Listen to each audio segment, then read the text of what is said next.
Il est l'acteur central de ce qui pourrait devenir une affaire d'État. L'influenceur Amir Boukors, l'un des opposants au régime algérien les plus suivis sur les réseaux sociaux. Plus d'1 million d'abonnés. Condamné à mort en Algérie, il est réfugié politique en France. Pour la première fois, il accepte de raconter à la télévision le kidnapping dont il dit avoir été victime le 29 avril 2024. Il est 23h30 ce soir-là lorsqu'une voiture l'attend devant chez lui. J'ai vu un gyrophare et il y a 4 personnes descendues de la voiture avec un brassard de police, 2 personnes avec un brassard de police orange. Et après, j'ai descendu de la voiture directement sans parler, sans rien, et me met les menottes en arrière. Tu viens avec nous? Je lui ai dit où? Il m'a dit au commissariat, l'officier de la PG, il t'attend. Ce sont en fait de faux policiers selon lui. Ils le conduisent de force dans un conteneur isolé à Ponto-Combo en Seine-et-Marne. Là, j'ai senti et j'ai confirmé que c'est des kidnappeurs.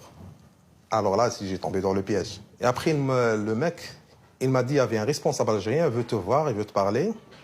Et c'est le seul moyen pour te parler, comme ça. Aucun responsable algérien ne viendra. L'activiste est drogué avec des médicaments et enfermé durant 27 heures. Vers 3 h du matin, ils m'ont dit on va vous libérer dans un lieu, tu vas tout droit, tu vas trouver le train, tu rentres chez toi. Pour lui, aucun doute, ce sont les services secrets algériens qui ont tenté de l'intimider. 3 hommes ont été mis en examen pour arrestation, enlèvement, séquestration ou détention arbitraire en relation avec une entreprise terroriste. L'analyse des téléphones aurait notamment mené les enquêteurs jusqu'à l'un des consulats d'Algérie en France.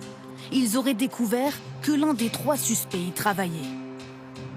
Pour l'heure, ni l'ambassade, ni les autorités algériennes n'ont commenté ces arrestations. Le ministre de l'Intérieur, Bruno Retailleau, réagit. La situation est grave. Elle est tellement grave d'ailleurs que c'est le parquet national antiterroriste qui dirige l'enquête. C'est un acte sans doute, peut-être, d'ingérence étrangère. Une affaire embarrassante, une semaine seulement après la visite du chef de la diplomatie française à Alger pour tenter d'apaiser les tensions entre les deux pays. Dans les transports en commun, elle est toujours sur ses gardes.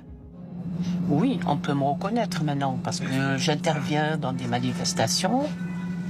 Je me suis fait remarquer à plusieurs reprises, donc je me dis, et il y a une militante qui a été gravement agressée.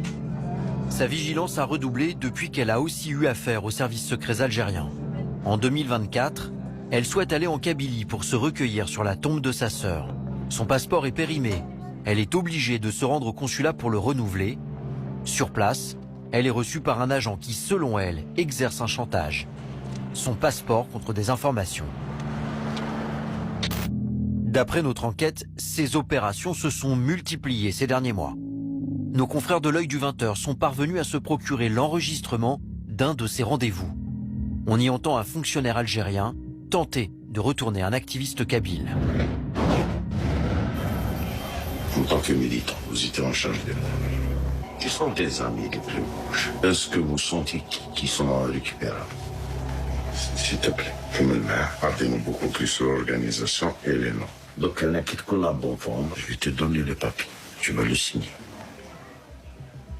Puis vient le moment de signer une lettre de repentance. Je m'engage à cesser toute activité subversive ou hostile susceptible de porter atteinte aux intérêts de mon pays, l'Algérie. À dévoiler tous les noms et plans de mon mouvement, à collaborer avec les services de renseignement algériens.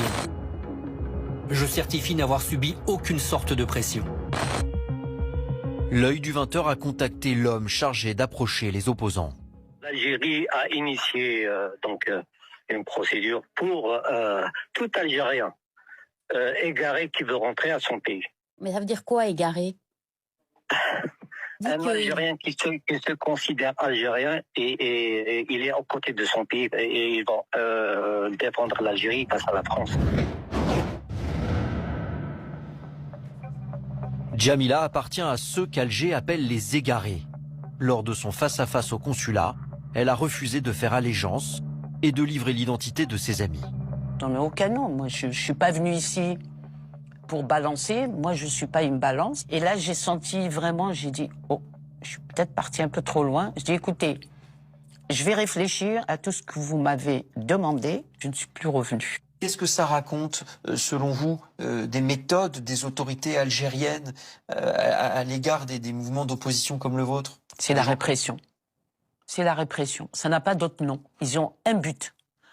Avoir des documents, avoir des noms et sortir les militants et jurer que je ferai plus de politique, je rentrerai plus dans le MAC. C'est des méthodes policières de la dictature, hein.